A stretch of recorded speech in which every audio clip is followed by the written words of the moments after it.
এ হচ্ছে নাটের গুরু, এর জন্যই সবকিছু হয়েছে। প্রচুর। এক পাগল, এই এক পাগল, আর এই এক পাগল।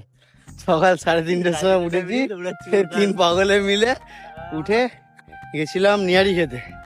পাইনি, কি করব বুঝে পাইনি, খেলাম মালাই টোস্ট। তারপর কোথায় যাব বুঝে না পেয়ে 3 জন মিলে এসছি এখন এই দেখো ময়দান, পেছনে দেখতে পাচ্ছ টাটা। এই পুরো এই ময়দানের পুরো একটা চক্কর লাগানো হয়ে গেছে সবার, এই 3 জন মিলে পুরো ময়দানে সকাল সকাল চক্কর মেরে আছি, গরম লাগিয়ে।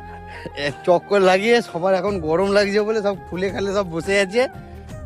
এদের অবস্থা যে পড়বে সে বুঝে যাবে যে আমরা এখন কোথায় আছি, তাই আমাদের চক্করে কেউ পড়বেন না। আগে তো আমরা নিয়ে আসলাম এরকম ভাবে, সে ফেঁসে যাবে। না না আমার সাথে চলো, আমি 3 জনের সাথে নিহারি খেতে যাবো। ভালো কথা, সে বলবে নিহারি তো ভাই খেয়েছি, তোর সাথে অনেক কিছু করেছি, কি করেছি সেটা বলা যাবে না, সে বলা যাবে না। বললে আমাদের লোকে পাগল ভাববে, বললো আমাকে লোকে পাগল ভাববে, আমি বলতে পারবো না।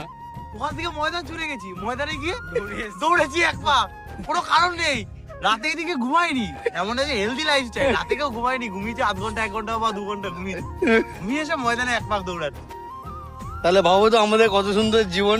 লোকে বলে জীবন মানে বেদনা, আর আমাদের জীবন বেদনার উপরে চলে গেছে। এই যে নাটের গুরু হলে, এ হচ্ছে নাটের গুরু, এর জন্যই সবকিছু হয়েছে। ময়দানে দেখি